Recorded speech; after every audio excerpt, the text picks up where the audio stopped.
So I want to take a second to explain what exactly folders are in Wikidfile. It's really a simple concept. It ties directly with custom reports. But if you've ever landed on this folder's dashboard, looks just like this. You've probably noticed you already have two default folders, and that's ignored items and reviewed repair orders. So these are just the folders Wikidfile gives you if you ever want to ignore data or if you ever review a repair order. They will just land in their respective folder, but you could always create a new folder as well. Super simple. Just hit the green button, call it whatever you want. And now, if I were to create this folder, I could actually put in different data into this folder just to have it organized. So the best use case I always like to come up with is maybe have a service advisor folder or a different, coworker or employee folder with their name so that instead of having to assign different scans to them, you can just have them work through a folder or look into the folder. So you can see I already have one here actually called Abbas. This is one of my service advisors. And in this Abbas folder, I already have 3 items. So if I open this up, we can see there's 3 different cores I've thrown in this folder. But let's see how I got these cores to get into this folder. So super simple. Again, it ties directly with custom reports. So what you can do is you could either build a new report, or of course you could come to one of the Wikidfile suggested reports. And in this case, let's choose something besides cores. We'll do any repair orders flagged for potential loss.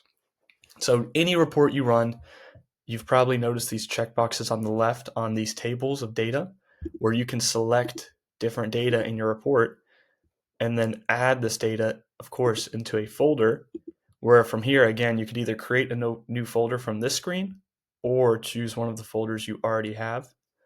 And like I said, I'll add this to the Abbas folder. So now that I've added these 3 folders, they're going to stay in this report still, but now they're also going to be in that folder called Abbas. So if I open this up, I can see the 3 cores already add in here. These are part items.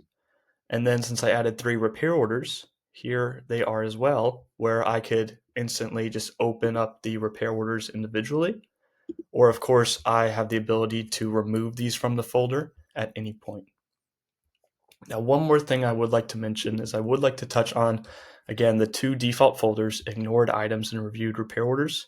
So the reason these are defaulted is because when you create a new report, you may have noticed that there is a new filter called exclude results in these folders.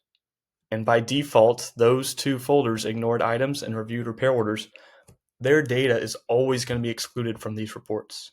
So if you ever ignore something and by moving it into that folder, the ignored items folder, or if you ever review a repair order, move it into the folder, then by default, if I were to do a search, like on my repair orders, for example, and I were to run this report, any data or any repair orders that I've moved into the reviewed repair order folder, or of course ignored items, will not populate in this report since I have this selected. It's going to exclude these results. So you do have the option to include more folders as well. So if you have other use cases where maybe sometimes in reports you don't want these folders to have their data in the report, you could select those as well, or you could even remove these if I wanted to see like every single repair order, even if I've ignored and reviewed it.